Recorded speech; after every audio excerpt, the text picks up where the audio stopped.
never give in. Never, never, never.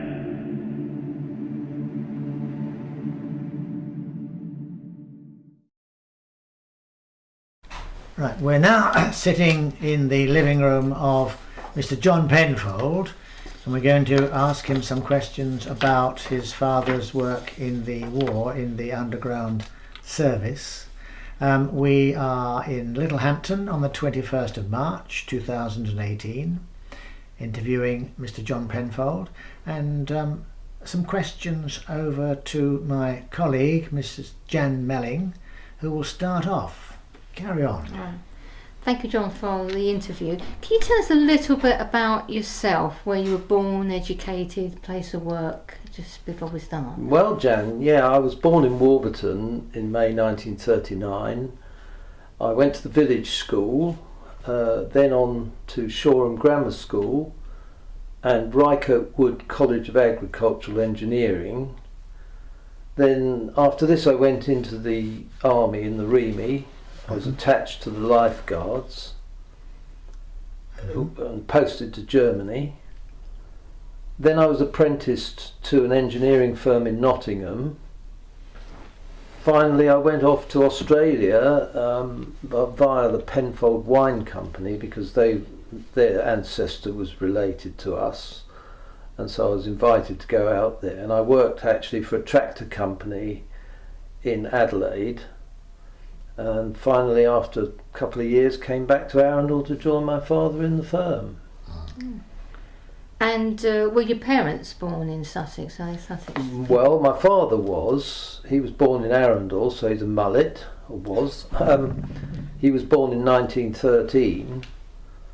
My mother was born in Basel, Switzerland. She came over to the UK in the mid-1930s. As an au pair for some people in West Burton near Bury. They met at a dance, I believe, up in Bury, and then they married in 1936 at Tortington Church.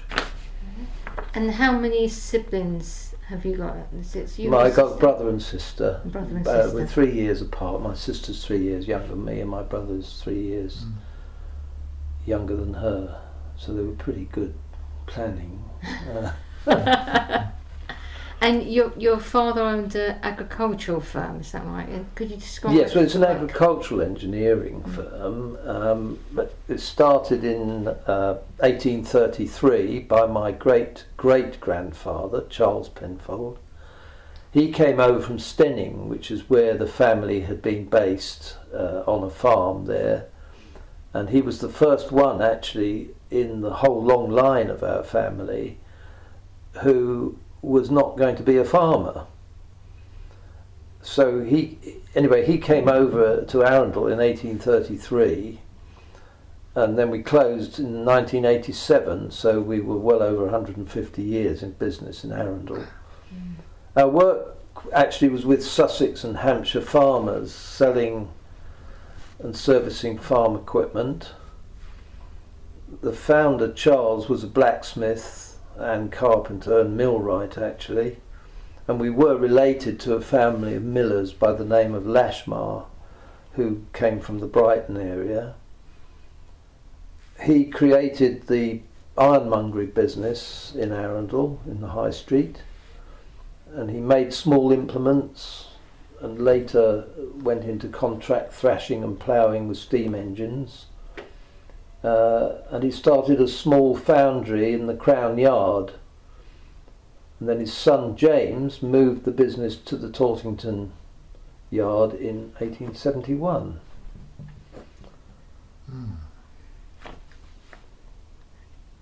Okay.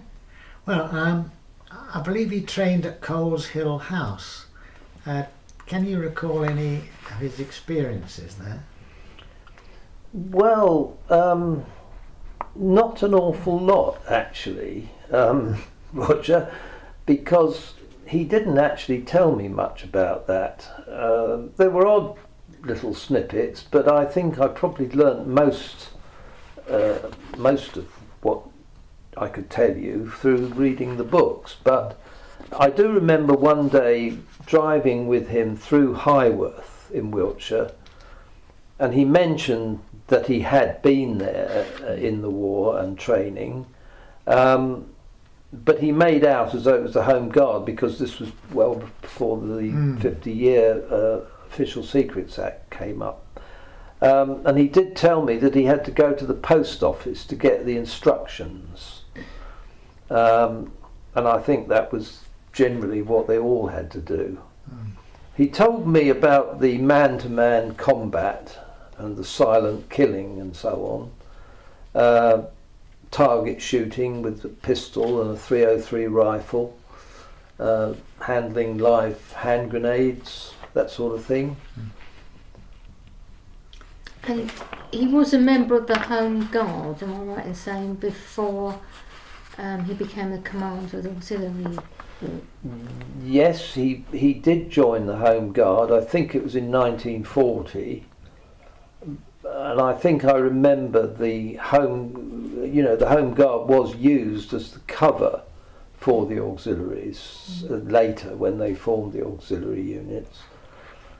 And I know that basically that he had been enraged by what Hitler was doing, and Mussolini and Franco for that matter.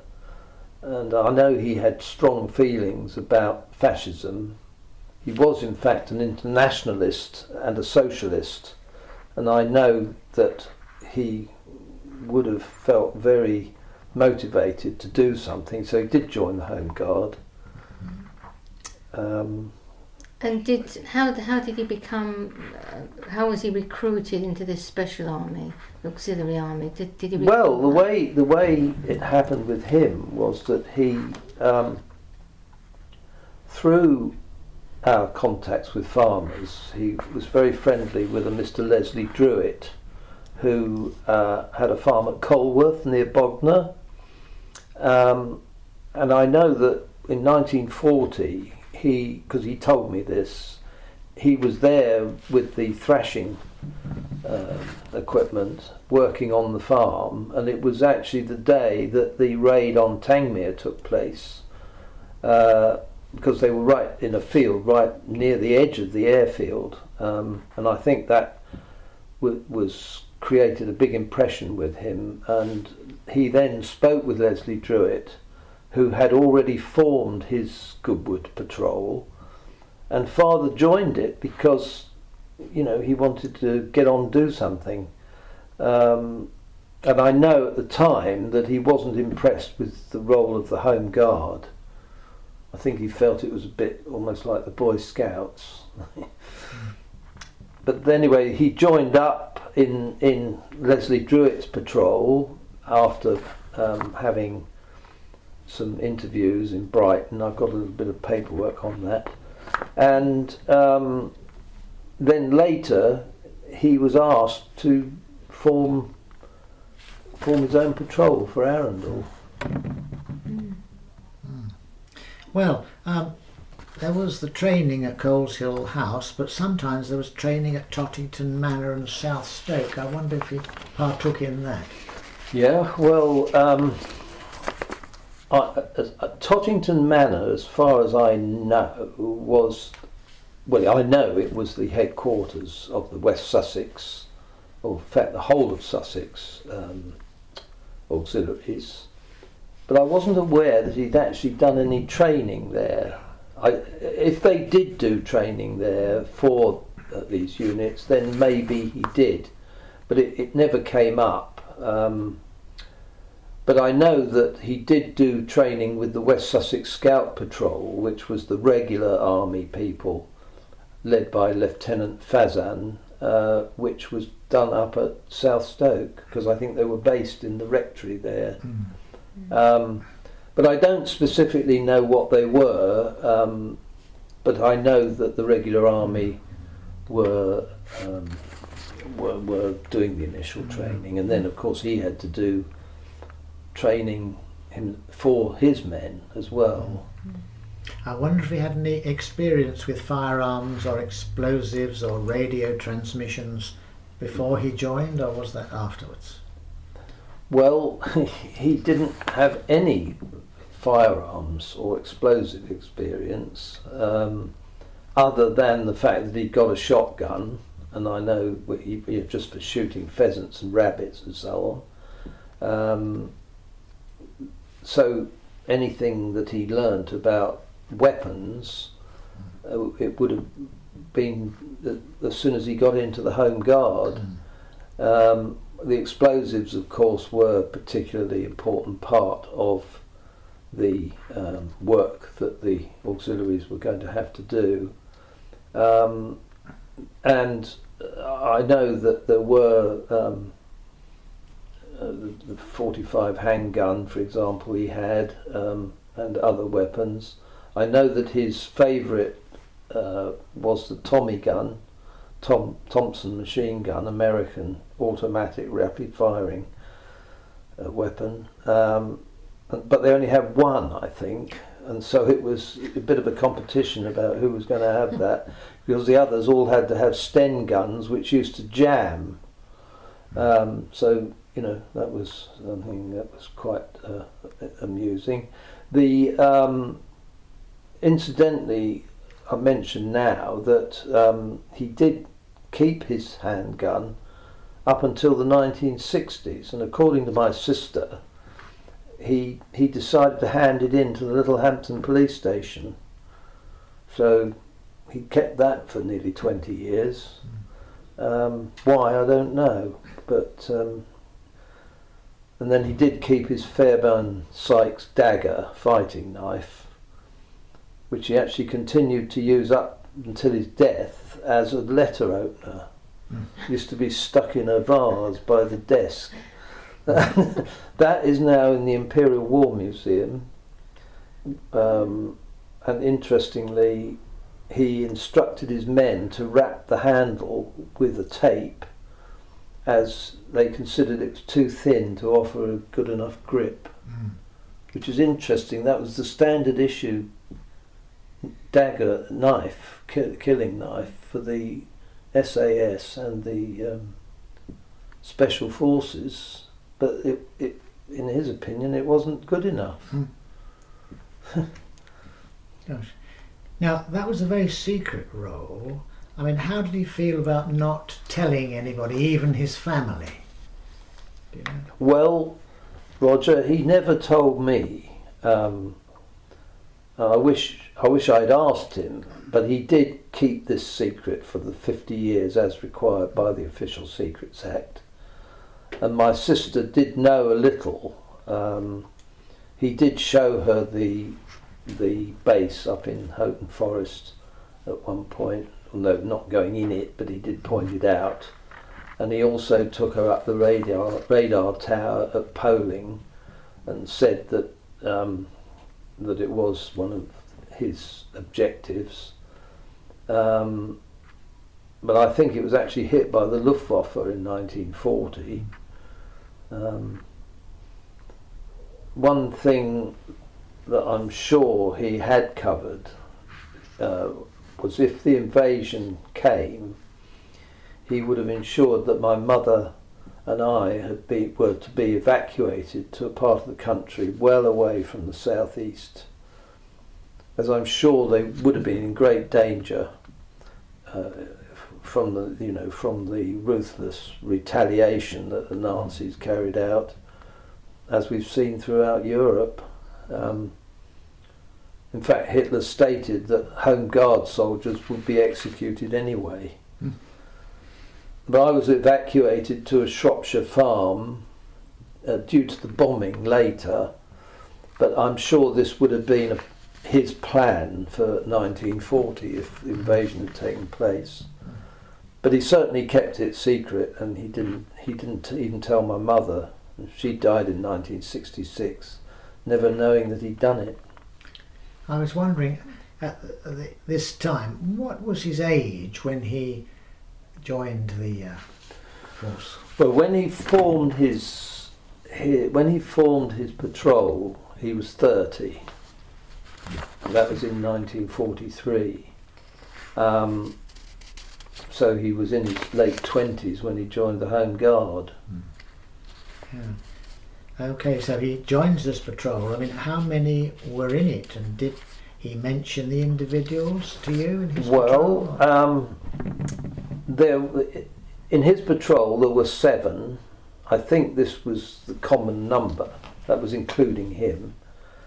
But I only knew of 2 by name. One was George Birch, who was our welder at the works in Arundel, and George Cross, who was a forester with the Forestry Commission, who lived outside Arundel near the Swan in one of the forestry cottages that were on the way out of Arundel. And both of them were big, strong men.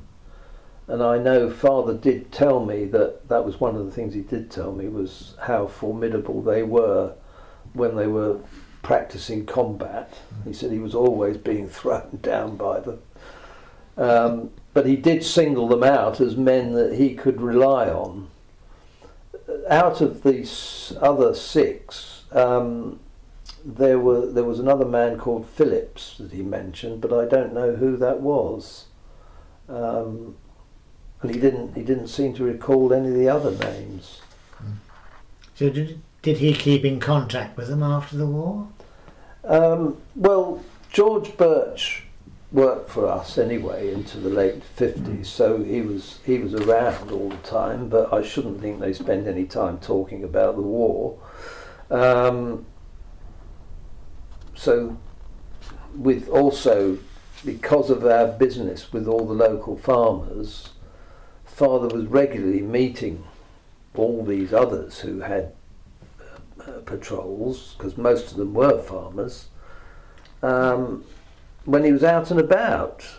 But as far as I know, they'd never discussed it between them, because I know when I was in his company and we met these various farmers, I never heard anything mentioned. And in fact, when I read the books on the auxiliaries, I was amazed to see how many of our farmer customers across Sussex had actually been patrol commanders. It was quite amazing. I mean, it was almost probably 90% of them. But Father did, I know he went on a skiing holiday with Alan Heaver, who had the neighbouring, he was in the neighbouring Goodwood Patrol, which was Leslie Druitt's. But Alan Heaver was also a farmer. And I think, they went in 1946, immediately after the war. So whether they chatted about their wartime experience while they were on the ski slopes, I've no idea, but I shouldn't think so. Did he have any involvement in the recruitment of his actual group at all? I think he would have done, yes. I think he had to. First of all, of course, he did know those 2 chaps, George Birch and George Cross, through our business, and the fact that George was working for us. He thought they were obviously the right types, and no doubt they agreed to go along with him. But I think it was the job of the commander to appoint his men, because he had to, after all, work with them. Yeah, but he never spoke to me about it. But I mean, he was used to employing people because we were running a business. So I think he would probably be quite good at doing an interview. And they had this hideout up near Houghton Woods, or in Houghton Woods. Yep. Could you tell us a little bit about it? Mention anything you mentioned about the equipment? And yes. We've seen some pictures you've shown us. But, right. Insight. Well, to be honest, again, he didn't really tell me much about it at all. But I have been inside it, as we've just said. I've showed you the photographs. And so I have had a fair idea of what it was and how they were involved in it. But of course it wasn't until after he passed away, so I was never able to talk to him about it.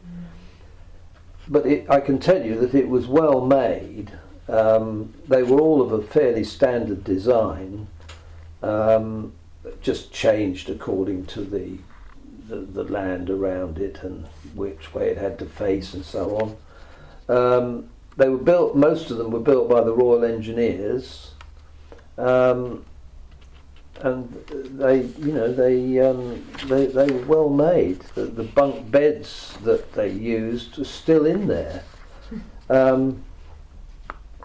But as far as what they were when they were in it, doing their patrols, I understand that he was in there for several days at a time, and I'm sure that a lot of it they found boring, because in fact I have read a few notes that he wrote in a little booklet I found, which I hope he didn't take out with him when he went out, where he said about it being boring until they were actually doing exercises. But he had to spend time educating and training the men on the booby traps and the explosives and things like that, which they had to be absolutely 100% sure of how to put them together and deal with the fuses and all that side of it. So he would have occupied them in that way if they weren't outside. And so what would be their patrols' weekly routines? You know, would it be, would they meet up every day or once a week? Or? Well, I think it was quite regular, probably at least once a week, and it was always at night. They always had to do all their tracking and moving about at night time, mainly because they didn't want their existence to be known by nosy parkers, members of the public, because it was very serious, this business about keeping it secret, and there were cases of where OBs were discovered, and in fact I believe that they were told that if this happened during the time of an invasion, that they might well have had to have actually assassinated the person that was involved, or they would have been locked away or something. It was very serious, I know. And were there any, did you mention any, or are you aware of any amusing or dangerous episodes with the training? Yes, there were one or two. Talk about danger. It's interesting that the explosives were actually kept in steel dustbins, which were in the separate room behind the main room. I showed you in those photos the room at the back. So there were these steel dustbins in there with all the gelignite and the plastic explosive and the fuses and all those things in there. And there was a door between the two rooms, but quite honestly, if anything had gone wrong, I don't think they would have had a chance. I think it would have been horrendous. But anyway, that was yes, that was a point. Incidentally, you asked me about the supplies and so on. I forgot to mention that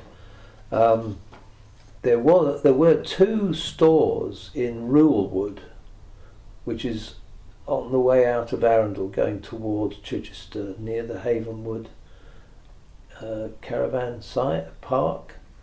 The Rulwood's on the opposite side of the road, and it runs right up to White Ways. And in there were their supply depots, which were specially built in the ground, underground, and camouflaged. And they had to go there and resupply themselves on foot, and then carry these supplies up through the forest. And of course, anybody that knows the area, there are a really good network of forest tracks that run through from there right up to Houghton Forests. They didn't move about in vehicles. They were always on foot. And of course they knew the countryside backwards. The other thing was about radio communications. As Father's OB was where it was, there was no direct sight line from the base to their objectives, which were down by the bridge and the railway in the Arun Valley at Amberley. So they had a second one-man hollowed out area where they took it in turns in manning that with binoculars, and he had a radio, and the idea was, because he could see direct from there, he was able to relay back to them any movements that were going on around the chalk pits and so on. Actually, I think that was quite common, because there were other lookout points in the Arundel area, from Arundel right up through to Pulborough, looking across and linking up with the main auxiliary patrols. Did they ever come into contact with other patrols and have mock attacks upon them, or the Home Guard, or the Canadians, or anything like that? Yes, they did carry out joint mock attacks with other patrols, and they also worked with the regular West Sussex Scout patrols, they were called. But other than the only ones I knew about, which he did actually tell me about, was one on Ford Airfield, and the Poling radar mast, which that was a joint exercise with Jack Locke's patrol at Warning Camp. And I know that it was quite a joke at the time after it, that they had, when they went down to Ford, they had to stick stickers on the tails of the aircraft to show that they'd been there, and it was very successful. They got in and out, but the officer commanding at Ford was absolutely furious, and of course it went up the line to the top brass, and they had to keep it all, the lid on it. But it was actually a bit dangerous, because the picket guards at the airfield were actually using live ammunition. So if they had been caught, I think it would have been quite a difficult situation. But anyway, they got in and out without detection. So, and the other little episode that I remember he told me, which was that they had a .22 sniper rifle with a telescopic sight and silencer, and that was supposed to be used for shooting at night in undercover. But he said that he thought the most useful thing for it would have been killing the tracker dogs, because he felt that he was actually more frightened of the dogs than he was of the soldiers, the Nazi soldiers, because they would have discovered their base. So yeah, it's an interesting side of it. There was actually another, you asked me about amusing episodes. There was one story you told me about another OB in East Sussex, where it was near where a lot of Canadians were camped, and some of these Canadians had entered, they'd found the base and they entered it when they were not there, and they stole the 1 gallon rum ration which had been given as part of their stores. You know, I suppose it was to give them Dutch courage or cheer them up a bit. Anyway, there were 1 gallon. So that was stolen and then replaced, but that was stolen as well. So it got to the point where they actually had to abandon that OB and build another one in a different place. Quite amazing. And he knew the people, he knew the farmer that was involved with that one. Did you know his opinions on the Nazi movement and the danger? Well, I had a fairly good idea, and talking to him in general and his general attitude. I mean, I know he was well read and he was politically aware, and I'm quite sure that the real threat that there was in 1940, after the Dunkirk tragedy, and in fact after the before the Battle of Britain, when they didn't really know what was going to happen next. I mean, this is what they called the darkest hours, don't they? When Churchill was really struggling with what to do next, and having to fight off efforts at peacemaking. And I think his feeling was that, you know, they had to do something, and he was in a reserved occupation, so he couldn't go to fight in Europe. So he did the next best thing and joined and made his own patrol to sort of look after his own backyard, if you know what I mean. Yeah.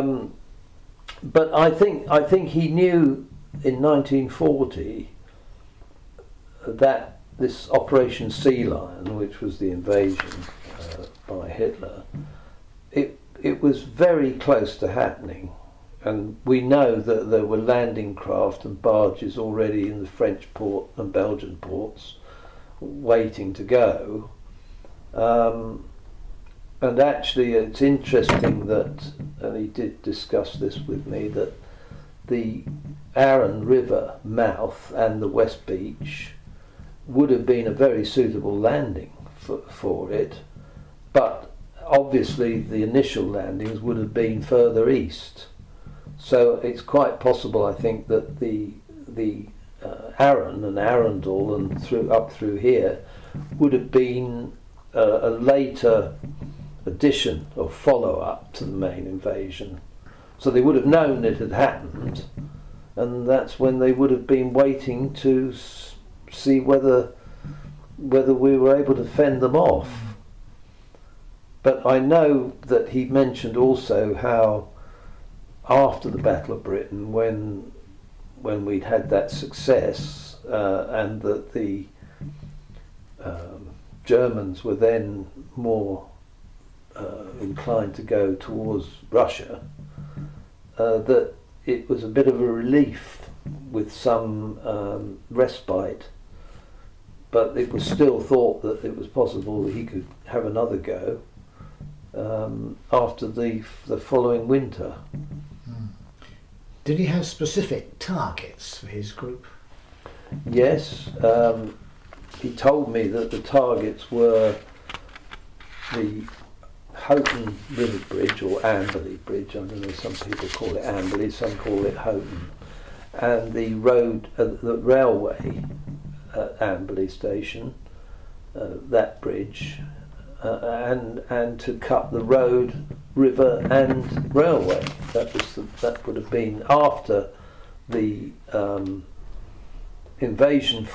first invasion force had gone through, and the idea was to cut them off so that they weren't able to easily have support troops coming behind, and giving our army the chance to deal with the invaders that had come in and got through. So the idea was they let them through and then blow everything up, and then try and hold off the following support troops.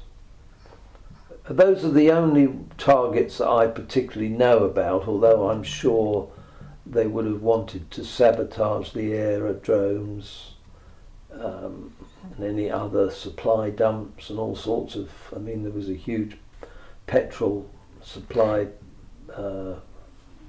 complex near Chichester. I'm sure that would have been a target. But Ford Airfield, Tangmere and all its satellites, because there were airfields all round West Hampnet, Appledrum, Bognor, Runkton. There were loads of airfields. They all would have had to have been sabotaged. So, do you think that led to rivalry between the patrols, or were they each given a certain one to themselves? No, I don't think so, Roger. I don't think there was any rivalry that I know of. I think it was more that they were feeling they were all in it together, and as I say, he certainly knew his immediately neighbouring patrols. Because they were farmer friends and customers, and this would go right through to the Hampshire border. I know as far as Stansted, which is just on the Hampshire border. George Huxham had a patrol over there. He knew him, and going east, he even knew the Merricks who farmed at Rye.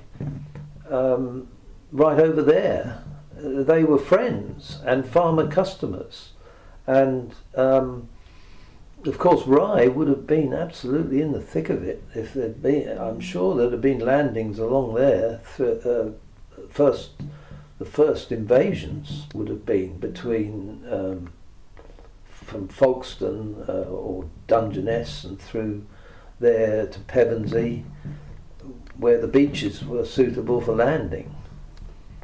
So I think there was more respect for each other, and they were interdependent on each other. That's how I think it would have been. And he never said anything about, oh, we did better than them or anything. It was they might have joked about some exercise where one of them had messed up or something, but that's just leg pulling, isn't it? But no serious rivalry at all, no. And when he actually got the written confirmation of that stand down, did he mention how he felt about that? Well, I only know what he told my sister, and I don't think, other than what I've read, and knowing him as I did, I think he would have just been relieved when they knew that the invasion was unlikely by late 1944, after the Normandy invasion, our Normandy invasion. I think it would have just been relief to think, well, we've done our bit, but we're still here. And then, of course, after that, they were asked if they'd like to volunteer to be dropped in Normandy. And of course, they volunteered. Nearly most of them did. In many ways, perhaps a bit foolishly, but I know he said that it would have been part of the precursor, possibly, to the beach landings. He felt that he'd got the countryside tracking and concealment skills, and having had all this military and combat training, I think he thought that he would be capable. But actually it was rejected by the top brass in the end, and he just said that they thought he was too old. Let's say he was only 30, but and they also felt that as their speciality had been their localised knowledge and training in the area, that was different to what it would have been in Normandy.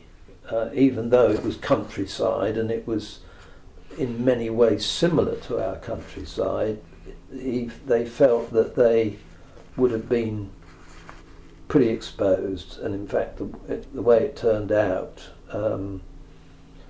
that the two regular lieutenants that in the scout patrols, they both were killed after D-Day, and they were regular army. So yes, I think despite having volunteered, I think he would have been relieved to have actually been rejected, and felt lucky to be alive, survived, to be able to survive after after what they'd done. And did he mention anything about the fact that, you know, there was no recognition apart from the fact he was part of the Home Guard, and couldn't technically say anything for another 50 years? Well, Joan, I mean, he just didn't say anything for the 50 years, and I think he was a bit of a tough nut, and I think he would have sort of kept it inside. I'm not aware that it bothered him, but he certainly was not one who wanted to be made a fuss of or fuss about, and in fact he was a very modest man. I don't think he wanted to be bothered by it. I mean, he felt that there were many others who did just as much as he did, and even the men, you know, he felt that they'd done as much. Why should he feel that he would have any recognition? I think he just respected everybody, what they'd done. They'd done their bit, and he when it was all over, it was get on with life, you know. It was interesting, actually, in terms of his feelings, that I heard, and he didn't tell me this, that he'd been nominated for an OBE for his work setting up and running the Sussex Wildlife Trust. He did that for 25 years, from 1961, and he did actually politely decline it. Because again, he said he felt that others had done just as much. I think it was a mark of the man, you know, that he just didn't want fame or praise or anything. He just felt that everybody had to get into it together, and they all did their bit. And of course also, he, you know, when you think about it, the many hundreds of thousands that were killed and wounded and maimed in the war, who had to go over to Europe and fight, and many came back completely traumatised by it. I think, you know, he respected what they'd done, and he felt lucky that he was able to live on and just keep that secret for 50 years. That's all he had to do.